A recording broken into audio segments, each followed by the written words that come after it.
Habang naglalayag ang Straw Hats patungo sa Alabasta gamit ang Eternal Post, ang kanilang lakas at tiwala sa isa't isa ay mas lalong pinatatag ng kanilang karanasan sa Drum Island. Si Crocodile, ang pinuno ng Baroque Works na nagkukubli sa alias na Mr. Zero, ay ipinapakitang hinaharap ang mga nagwawalang pirata sa Alabasta upang mapanatili ang kanyang pagkukunwaring bayani na nagpoprotekta sa kaharian. Pagdating ng Straw Hat sa port city ng Nanohane sa Alabasta, agad silang nagsuot ng mga disquis upang maiwasang makatawag pansin. Napukaw naman ang interes ni Luffy sa dance powder, isang sangkap na kayang lumikha ng ulan ngunit nagdudulot ng tagtuyot sa mga karatig na lugar, na nagdudulot ng kasiyahan sa iba at pagdurusa naman sa iba. Habang naglilibot sa lungsod, nakatagpo nila sina Smoker at Tashigi na nagsisiyasat din sa mga kaganapan sa Alabasta. Bigla namang lumitaw si Portgas D. Ace, isang makapangyarihang pirata na kapatid ni Luffy at isang commander ng Whitebeard Pirates. Sandaling nagbanggaan sina Ace at Smoker na nagbigay daan sa Straw Hats upang makatakas at magtipon muli. Muling nagkita sina Luffy at Ace na ipinaliwanag na hinahabol niya si Blackbeard, isang dating kasamahan na pumatay sa kapwa-miyembro ng Whitebeard Pirates. Ipinakita ni Ace ang kanyang kahangahangang kapangyarihan mula sa Flame Fruit, winasak niya ang ilang barko ng Baroque Works sa isang atake lamang. Nagpa siya si Ace na samahan ng Straw Hats pansamantala at naglakbay ang grupo sa disyerto patungo sa kabisera ng Alubarna. Unang dumating ang Straw Hats sa luntiang lungsod ng Yuba, ngunit natagpuan nila itong inabandona at natabunan ng buhangin. Ipinaliwanag ni na Vivi at Nami na ang paggamit ng dance powder, na lumikha ng artipisyal na ulan, ay nagdulot ng matinding epekto sa Alabasta, pinalala ang tagtuyot at nagpasimula ng kaguluhan.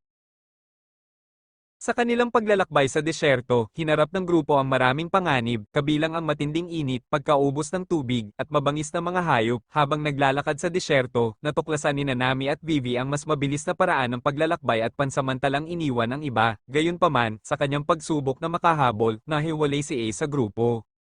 Nasalubong ni Luffy at ng iba pa ang isang pangkat ng mga desert bandits na sa una ay tila mapanganib ngunit kalaunan ay napatunayang walang masamang intensyon. Samantala, muling nagtagpo si Vivi at ang isang kaibigan mula sa kanyang pagkabata, isang dating kababata na minsang tinulungan ng kanyang ama, si King Cobra, ngunit naiwan ang kanilang bayan nang lumala ang tagtuyot. Humingi ng paumanhin si Vivi para sa pagkukulang ng kanyang ama, at sila ay nagkasundo.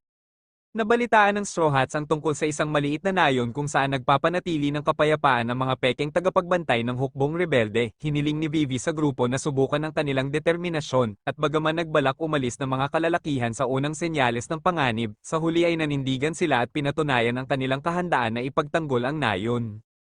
Habang naglalakbay sa disyerto, nakasalubong ni Ace ang isang bounty hunter na maling nag-aangkin na natalo na niya si Blackbeard upang makamit ang kasikatan. Inilantad ni Ace ang panlilinlang at nagpatuloy sa kanyang paghahanap kay Blackbeard matapos mapagtantong wala ito sa Alabasta. Bago umalis, ibinigay ni Ace kay Luffy ang isang misteryosong papel na tinatawag na Vivre Card, na sinabi niyang magbibigay daan para muling magtagpo sila balang araw. Habang naglalakbay, sina Luffy, Zoro, at Chopper ay naligaw at natagpuan ang napakalaking sinaunang ruins na nakabaon sa ilalim ng disyerto. Samantala, unti-unti nang nagkakatotoo ang plano ng Baroque Works na pabagsakin ang Alabasta. Nagtipon-tipon ang mga pangunahing ahente, kasama ang mga natitirang opisyal ng Baroque Works, upang makipagpulong kay Mr. Zero, Crocodile, habang isinasakatuparan na ang huling bahagi ng kanilang masamang plano. Nalaman ng Straw Hats na iniwan na ng rebeldeng hukbo ang Yuba at nagmarcha patungong Cat Orea, kung saan naghahanda si Koza na salakayin ang Alubarna, habang nakikipag-usap kay Toto, ama ni Koza, na pinagkatiwalaan ni King Cobra upang pangalagaan ang Yuba. Natanto ni Luffy ang paraan upang mapatigil ang sandstorm na sumasalanta sa rehiyon. Sa rain dinners, natuklasan ng mga opisyal ng Baroque Works ang tunay na pagkakakilanlan ng kanilang pinuno, si Mr. Zero, na walang iba kundi si Crocodile. Ipinahayag ni Crocodile na malapit nang maganap ang kanyang plano na pabagsakin ang Alabasta, gamit ang digmaang sibil bilang panakip sa kanyang mga ambisyon. Nang ibunyag ni Mr. 3 na buhay pa ang Straw Hats, pinarusahan siya ni Crocodile sa pamamagitan ng pagsipsip sa kanyang kahalumigmigan gamit ang kapangyarihan ng Sand Fruit, at itinapon siya sa hukay bilang kabayaran sa kanyang kabiguan. Inutusan naman ni Crocodile si Miss All Sunday alias Nico Robin na tiyaking papatayin ng rebeldeng hukbo ang sinumang makita, lalo pang nagpapalala sa kaguluhan sa kaharian. Habang palis na ang Straw Hats mula sa Cat Orea, biglang huminto si Luffy at hinarap si Vivi tungkol sa kanyang plano na pigilan ang rebelyon sa mapayapang paraan. Iginiit ni Vivi na handa siyang isakripisyo ang kanyang buhay para mailigtas ang Alabasta, ngunit tinawag ito ni Luffy na mapagkunwari at masyadong idealistiko ang kanyang plano. Ipinaalala niya kay Vivi na hindi lang siya ang nakataya, pati ang buhay ng lahat, kabilang na ang kanyang mga kasamahan. Sa wakas, napaluha si Vivi at tinanggap na kailangan nilang magkaisa upang pigilan si Crocodile. Pumunta ang Straw Hat sa Rain Base kung saan muling nakasalubong nila sina Smoker at Tashigi na sinusubaybayan sila. Nang dumating sila sa Rain Dinners, ang kasino ni Crocodile, hindi nila alam na nahulog na sila sa kanyang patibong. Nahuli ni Crocodile ang karamihan sa Straw Hats kasama si Smoker at ikinulong sila sa isang kulungan na gawa sa sea stone na nagpapahina sa kanilang mga kapangyarihan. Samantala, muling nakasama ni Vivi si Pell, ang tagapagtanggol ng hari, ngunit agad din siyang nahuli ni Miss All Sunday. Ipinakita ni Crocodile ang kanyang makapangyarihang kakayahan mula sa Sand Fruit at sinimula na ang kanyang plano upang sakupin ang Alabasta. Dinukot niya si King Cobra at inutusan si Mr. Tuban Clay na magpanggap bilang hari. Ginamit ni Mr. Tu ang itsura ni Cobra upang utusan ang pagsira sa Nanohana, tinatakpan ng insidente ng dance powder at lalong pinasiklab ang galit ng mamamayan. Habang sinusubukang kunin ni Vivi ang susi ng kulungan, nabigo siya, ngunit biglang nakatanggap si Crocodile ng tawag mula sa isang nagpapakilalang Mr. Prince.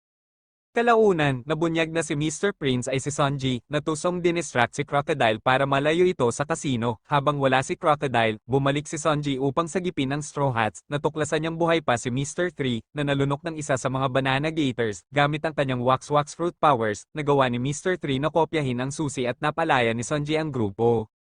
Habang binabaha ang silid na gawang lumangoy ng Straw Hats at ni Smoker papalayo, inutusan ni Luffy si Zoro na iligtas si Smoker, at kahit labag sa kanyang kalooban, pinayagan ni Smoker silang makatakas na pagtatantong niyang si Crocodile ang tunay na panganib.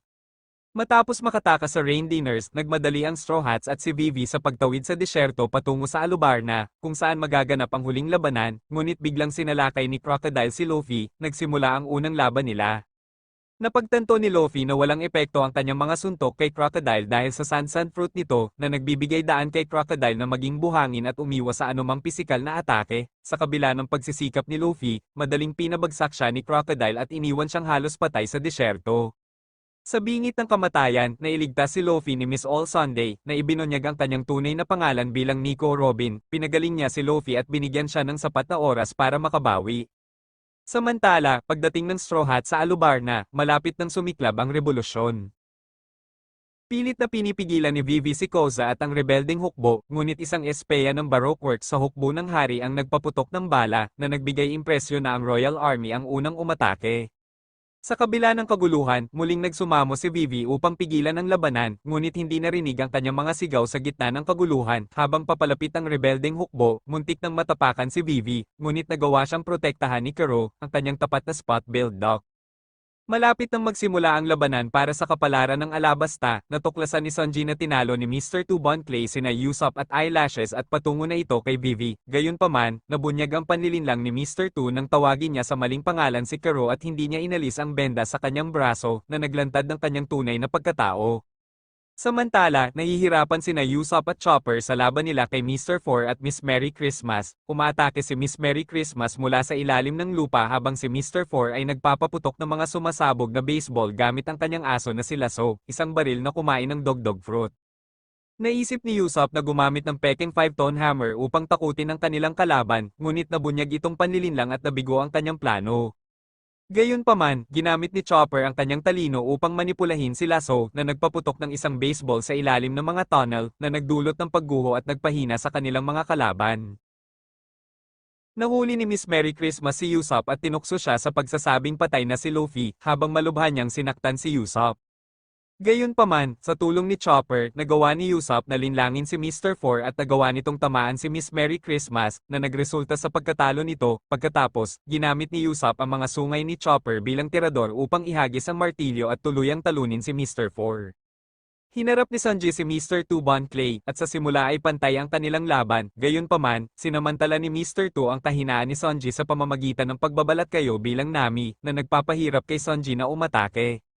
Nang mapansin ni Sanji na kailangang bumalik ni Mr. Tu sa orihinal nitong anyo upang magamit ang kanyang ballet Kenpo, sinamantala niya ito at pagkatapos ng matinding laban, nagtagumpay si Sanji na talunin si Mr. Tu. Nagdesisyon si Vivi na ipasabog ang palasyo gamit si Shaka upang makalikha ng sapat na kaguluhan at pigilan ang hukbo ng mga rebelde, sa pag-asang mailantad ang katotohanan. Ngunit bago niya maisagawa ang kanyang plano, dumating si Crocodile dala ang bihag na si Haring Cobra. Samantala, laban ni Nami kay Miss Doublefinger, hinarap ni Nami si Miss Doublefinger ngunit nahirapan siyang kontrolin ang bago niyang sandata, ang Flame Attack na ginawa ni Usopp. Habang sinusubukan ni Nami ang iba't ibang kakayahan ng Flame Attack, isiniwalat naman ni Crocodile kay Vivi ang kanyang tunay na pakay, ang sinaunang sandata na Pluton na pinaniniwalaang nakatago sa Alabasta. Sa kalaunan, natalo ni Nami si Miss Doublefinger gamit ang Tornado Tempo na nagpapakita ng kanyang malaking pag-unlad sa pakikipaglaban.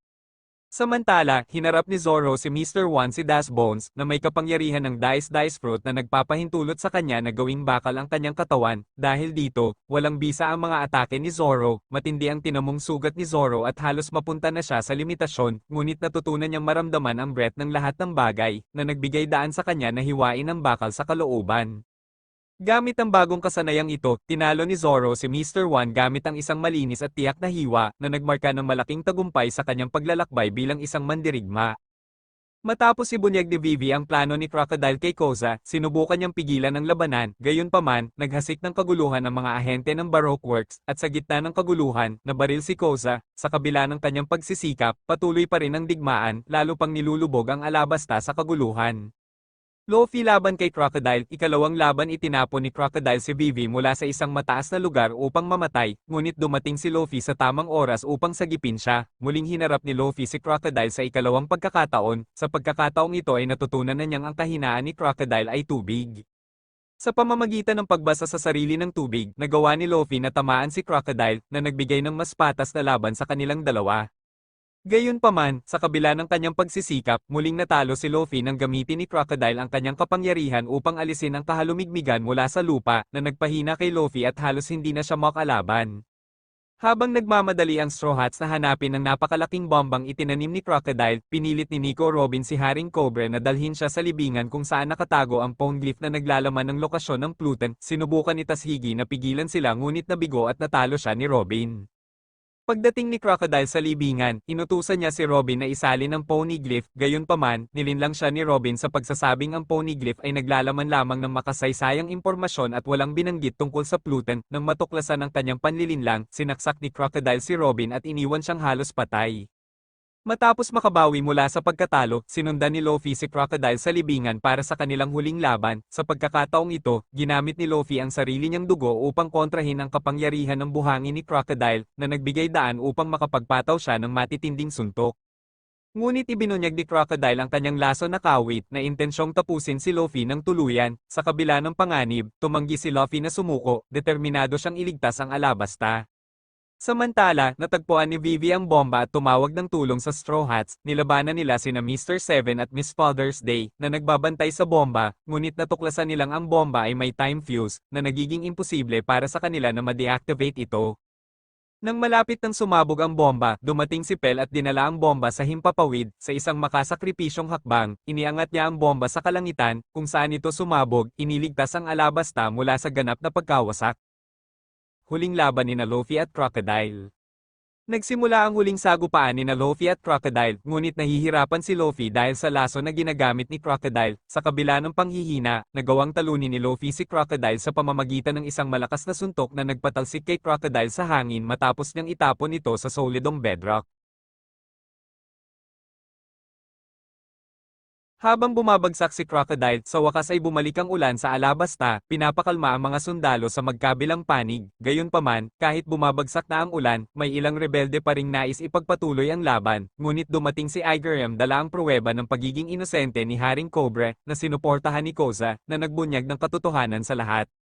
Nagkita-kitang muli ang Straw Hats, si Vivi, at si Haring Cobra, ngunit sila ay bumagsak mula sa sobrang pagod at pinsala. Nakita ni Tashigi ang kanilang kabayanihan at inutusan ng mga marino sa kanyang pamumuno na huwag hulihin ang Straw Hats. Kinalaunan, sina Tashigi at Smoker ang binigyan ng kredito sa pagkatalo ni Crocodile at nabigyan ng promosyon ng gobyerno. Gayunpaman, parehong nakakaramdam ng kawalang katarungan ang dalawa. Alam nilang ang Straw Hats ang tunay na nagligtas sa Alabasta. Narescue si Luffy mula sa gumuhong libingan kung saan niya nilabanan si Crocodile at dinala sa palasyo ni Cobra upang makapagpahinga. Pagkagising niya, isang engranding silo-salo ang inihanda bilang pagpupugay sa Straw Hats. Habang nagdiriwang, natanggap ni Igaram ang balita na tumaas ang bounty ni Luffy sa 100 million berries, habang ang kay Zoro naman ay tumaas sa 60 million berries, isang patunay ng kanilang lumalaking reputasyon. Habang naghahanda ng umalis ang Straw Hats, inabisuhan sila ni Mr. Tuban Clay na magkita sila upang makuha ang kanilang barko at maiwasan ang blockade ng mga marino. Bago sila umalis, pinakiusapan ni Vivi si Igaram na siya ang humarap sa mga tao para sa kanyang talumpati.